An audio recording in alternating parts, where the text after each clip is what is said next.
What is going on, guys? Welcome back to another video here on Mets Central. And the New York Mets have brought back Drew Smith on a one-year deal with an option for next season in 2026. We're going to talk about it. I'll give my thoughts and everything. Before I jump into everything, though, please be sure to leave a like on the video if you do enjoy. Subscribe if you guys are new to the channel, especially if you're Met fans, and turn on your notifications so you know I upload or go live. And I do apologize for, one, getting this up late, and two, it kind of correlates why I'm getting it up late. I am not feeling the best right now, so I'm sorry if I stumble over my words a bit while I'm doing this recording and everything. Just wanted to throw that disclaimer out there right off the rip. But yeah, the New York Mets bring back Drew Smith for 1 year at $1 million. And then there's an option. I believe that it's a club option. I could be wrong about that. But either way, there is an option there. Whether it's club, whether it is player, it makes sense on both ends. If it's either one, it would make sense if it's a mutual one because the Mets could decide if they want to let him go. But it might be a player option because if Drew Smith comes back earlier than expected and performs well, then it makes sense that he would opt out of said contract, and then next season, or next off season rather, he goes out and tries to get a payday. So yeah, again, I'm not the biggest Drew Smith fan in the world. I've made that abundantly clear. But the old cliche is that you can't go wrong with a 1 year deal, and that's no exception here at all. It adds depth to the bullpen, and at least it's an arm that has experience in the major leagues and could give you some innings where I'm not going to sit here and lose my mind over it, but I'm also not sitting here and being like, yay, let's go, and getting all giddy and excited over it, because at the end of the day, as long as he is not getting high leverage outs like he was at certain points over the past few seasons because of the fact that the bullpen depth was so weak, then I'm completely okay with this. He might even be in AAA for a lot of the time because, again, he's recovering from Tommy John surgery.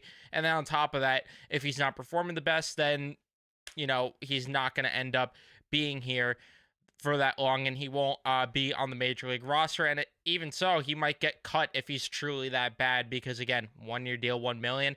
So it really doesn't hurt the Mets. It really doesn't hurt Drew Smith at all for both ends of this deal. Last year, in 17 and 2/3 of an innings pitch, he had a 3.06 ERA with a 3.56 FIP, a 1.52 WHIP, a hits per nine of 9.2, a home runs per nine of 1, a walks per nine of 4.6, and a strikeouts per nine of 11.7.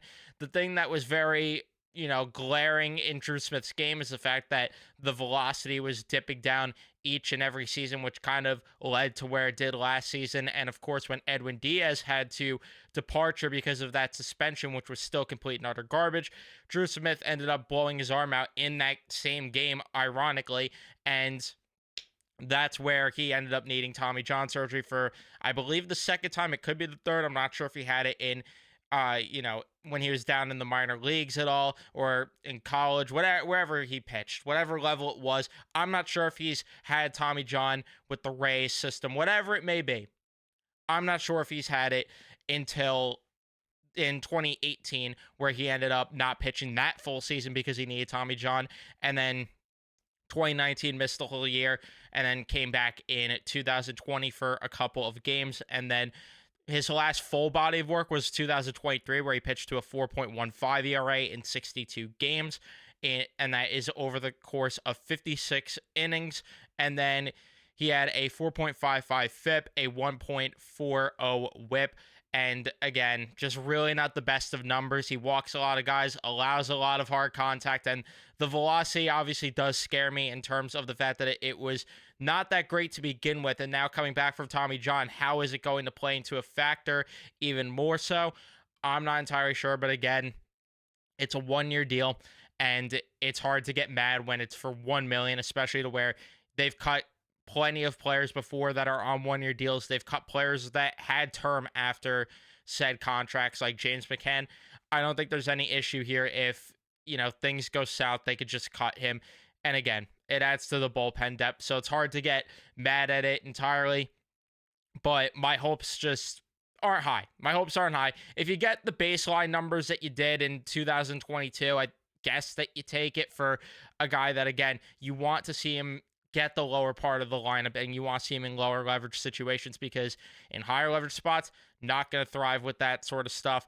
But we will see. Again, we're going to see, let's see how many games he even pitches to begin with this upcoming season, because who the hell knows when he's going to be fully recovered. If I had to guess and make a prediction here, I would say by like June or July, maybe even August is when you'll see him come back, and who knows what you're going to get from him when he does come back. And hopefully the Mets are in a spot where they desperately need bullpen help, to where they have to, rush him through, and they really are counting on him to, come back and give them some quality outs. Hopefully the Mets bullpen's in a good enough shape to where, okay, they could let him go through his rehab assignment and everything slowly and progress the way he needs to, and then he could come back in a little bit of a lighter tone. But at the end of the day, bullpens are fragile, and there are always injuries. I mean, we saw with Nunez last year, how many times he got hurt, came back, pitched a inning or slightly over an inning, just under two, whatever it was, then got hurt again. We saw Reed Garrett's arm got ran into the ground at one point throughout last season. So it is what it is with bullpens, and we'll see, how much work Drew Smith ends up getting. But yeah, I'm really indifferent about this deal, but let me know your thoughts. Are you happy? Are you mad? Are you in between like I am? Let me know your thoughts in the comment section down below. Don't forget to subscribe if you guys are new to the channel. And yeah, I'll see you guys in the next one.